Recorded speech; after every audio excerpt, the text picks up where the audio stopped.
The thing about the Name Your Price tool from Progressive is that by now you've heard a lot of ads about the Name Your Price tool from Progressive. We probably don't even need the words, the Name Your Price tool, to tell you that our humpback whale pup gives you options based on your budget, or that our novelty hand buzzer helps you save on car insurance. And that's the thing about the tiny felt bag filled with marbles. At this point, you've heard a lot of ads about the elusive northern bobcat. The Name Your Price tool, the neighbor who baked you banana bread, only from Progressive. Progressive Casualty Insurance Company and Affiliates. Price and coverage match limited by state law. With your host, Larry Leese.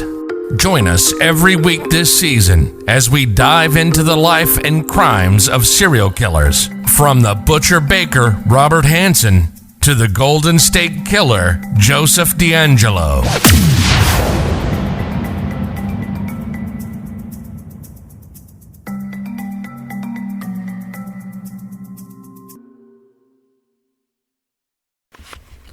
A model young man, a law student who even worked at a suicide prevention phone line, and who had a promising career in politics with graduation in psychology. Quite a description for any person with a decent line of living. Unfortunately, the above-mentioned descriptions are not of a random stranger, but of Ted Bundy. A model young man, a law student who even worked at a suicide prevention phone line, and who had a promising career in law and politics, with graduation in psychology. Quite a description for any person with a decent line of living.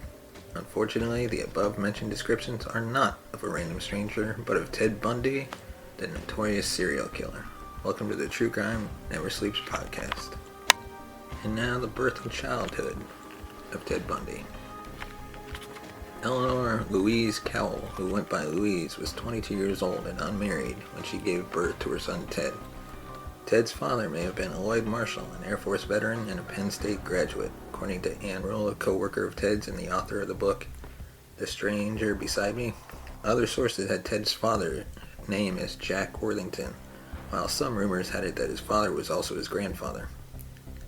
Yeah, that gets complicated. Because Ted's birth certificate lists his father as unknown, his biological father's identity may never be confirmed. In 1951, Louise married Johnny Bundy. While Ted took his name, he reportedly didn't have much respect for his stepfather, whom he resented for being too uneducated and working class. Johnny and Louise had several children together. Louise was working as a secretary at the University of Puget Sound and still married to Johnny in the 1970s. Ted was accused of his crimes. She refused to believe the charges for years, although she changed her stance after he confessed. Bundy was born in Burlington, Vermont on November 24th, 1946. Bundy started life as his mother's secret shame as his illegitimate birth humiliated her deeply religious parents. Louise delivered Ted at a home for unwed mothers in Vermont and later brought her son to her parents in Philadelphia. And now on to the beginnings of Ted Bundy. From all appearances, Bundy grew up in a content, working-class family. He showed an unusual interest in the macabre at an early age. Around the age of 3, he became fascinated by knives. A shy but bright child, Bundy did well in school, but not with his peers. As a teenager, a darker side of his character started to emerge. Bundy liked to peer in other people's windows and thought nothing of stealing things he wanted from other people. In interviews, he recalled being antisocial and wandering the streets looking for discarded pornography or open windows through which he could spy on unsuspecting women. He also had an extensive juvenile record for theft that was dismissed when he turned 18. By 1972, he had graduated college and showed great promise in a career in law or politics. Explore Preschool is ready to welcome your child into the classroom with a curriculum that challenges and inspires students, a daily routine that helps them thrive, plenty of time to play with friends, and most important, enhanced safety measures to keep everybody safe. Preschool is possible at Explore. Contact us today to schedule an open house appointment on Saturday, January 23rd, or schedule a virtual information session. Visit explorepreschool.com to find a preschool near you. That's xplorpreschool.com. That career would be cut short. If you enjoy the true crime stories featured on this podcast, please consider supporting us by buying us a coffee at buymeacoffee.com/TCNS. Your support helps us grow the show. Thank you for being a listener and supporter of the True Crime Never Sleeps podcast.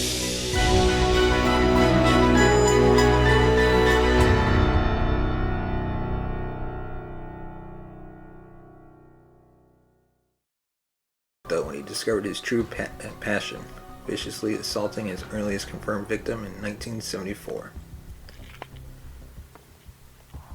Bundy graduated from the University of Washington with a degree in psychology in 1972. He had been accepted to law school in Utah, although he would never earn his degree. While a student at the University of Washington, Bundy fell in love with a wealthy, pretty young woman from California. She had everything that he wanted: money, class, and influence. He was devastated by their breakup. Many of Bundy's later victims resembled his college girlfriend, attractive students with long, dark hair. By the mid-1970s, Bundy had transformed himself, becoming more outwardly confident and active in social and political matters. He even got a letter of recommendation from the Republican governor of Washington after working on his campaign. Bundy confessed to 36 killings of young women across several states in the 1970s, but experts believe that final tally may be closer to 100 or more. The exact number of women Bundy killed will never be known. His killings usually followed a gruesome pattern. He often raped his victims before beating them to death. While there is some debate as to when Bundy started killing, most sources say that he began his rampage around 1974. Around this time, many women in the Seattle area and in nearby Oregon went missing. Stories circulated about some of the victims last being seen in the company of a young, dark-haired man known as Ted. He often lured his victims into his car by pretending to be injured and asking for their help. Their kindness proved to be a fatal mistake. In the fall of 1974, Bundy moved to Utah to attend law school, and women began disappearing there as well. The following year, he was pulled over by the police. A search of his vehicle uncovered a cache of burglary tools, a crowbar, a face mask, rope, and handcuffs. He was arrested for possession of these tools, and the police began to link him to much more sinister crimes. In 1975, Bundy was arrested in the kidnapping of Carol DeRanch, one of the few women to escape his clutches. He was convicted and received a 1 to 15-year jail sentence. Bundy managed to escape from prison twice in 1977.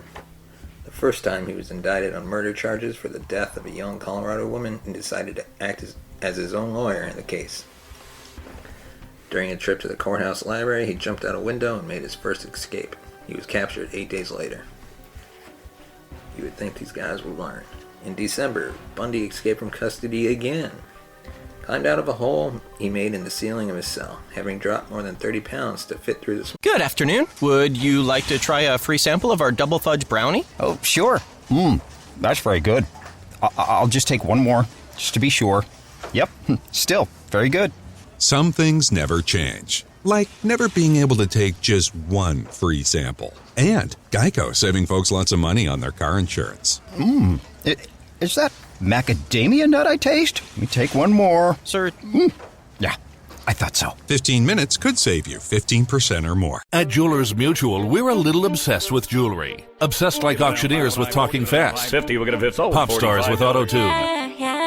And dentists with asking questions So, how did he propose? after they've put their hands in your mouth. Great. Yes, we've made jewelry our obsession for over 100 years. We love it so much we named our kids Ruby, Amber, and Opal. Venti soy latte for Opal? At Jewelers Mutual, we insure jewelry and only jewelry, which is why people who are also obsessed with jewelry trust us with theirs. Opening. Authorities did not discover that Bundy was missing for 15 hours, giving the serial killer a big head start on the police. After Bundy's second escape from prison, he eventually made his way to Tallahassee, Florida. On the night of January 14, 1978, Bundy broke into the Chi Omega sorority house at Florida State University. He attacked 4 of the young female residents, killing 2 of them. On February 9th, Bundy kidnapped and murdered a 12-year-old girl named Kimberly Leach. These crimes marked the end of his murderous rampages. He was soon pulled over by the police that February. For years in the 1970s, Bundy targeted young women and girls, raping and killing them, and then dumping their bodies. In one final sick insult to those he had murdered, he would often return to where he had abandoned the bodies and have sex with their corpses. Bundy only stopped his final indignity when the body became too decomposed or had been eaten by animals. He would also collect several of his victims' heads at as sick trophies and would perform sex acts on them after covering them in makeup. In a further gruesome confession, Bundy even admitted to eating parts of his victims' bodies so he could possess them and they would become part of him. Bundy claimed he was addicted to murder, saying, "You feel their last bit of breath leaving their body. You're looking in their eyes. A person in that situation is God." Bundy was finally arrested, tried, and sentenced to death. Bundy's good looks, charm, and intelligence made him something of a celebrity during his trial. Bundy fought for his life, but was convicted and spent 9 years on death row, appealing his death sentence. In 1979, Bundy was convicted for the 2 Chi Omega murders at FSU. He was given the death penalty twice. He received another death sentence in 1980 for the murder of Kimberly Leach. Bundy appealed, trying to take his case as high as the U.S. Supreme Court, but he was turned down. He also offered some information on some of the unsolved murders to avoid Florida's electric chair, but he could not delay justice forever and was executed in 1989. He was executed by electric chair, and following his death, scientists were determined to find... Looking for a snack to keep you going? Head over to your local convenience store, grab a Nature Valley bar, and get the on-the-go pick-me-up you need with the satisfying crunch you love. Nature Valley. What turned the seemingly upstanding citizen into a monster. Bundy's brain was removed, and a series of experiments carried out to determine why he had carried out his horrific crimes. Certain brain injuries have been linked to criminality by some researchers. And Bundy had told the detective who was instrumental in bringing him to justice that when he felt the urge to rape and kill, it was like a chemical tidal wave washing through his brain. He compared it to being addicted to drugs. But when scientists examined Bundy's brain, it was found to be totally normal, with no lesions, injuries, or deformities. His body was then cremated, and Bundy's final wish was honored, with his ashes scattered on the same mountain where he had dumped several of his victims' bodies. Eleanor Rose, the mother of one of his victims, Denise Naslund, said, "For everything he did to the girls, the bludgeoning, the strangulation, humiliating their bodies, torturing them, I feel that the electric chair is too good for him. And that would be the same for all who go through his life. Let there be no more Ted Bundys in this little world." Thank you for listening to the True Crime Never Sleeps podcast. You can follow us on Twitter at TrueCrimeNS. That's TrueCrimeNS, or you can like us on Facebook at True Crime Never Sleeps. Join us next week as we dive into the life and crimes of the BTK killer. Thank you for listening to the True Crime Never Sleeps podcast. Follow us on Twitter at TrueCrimeNS. Like us on Facebook at True Crime Never Sleeps. Tune in next week for an all-new episode.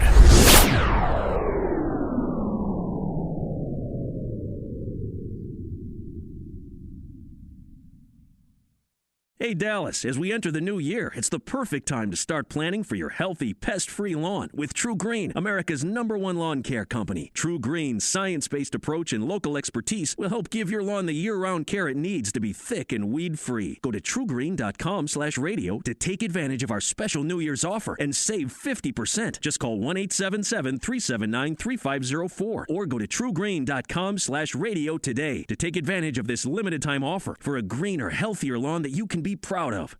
Progressive Motorcycle presents Road Wisdom from the Motor. Half man, half motorcycle. In life, there is no stopping.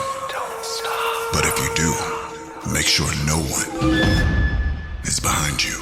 All clear. Progressive Motorcycle also presents basic policy starting at $79 a year.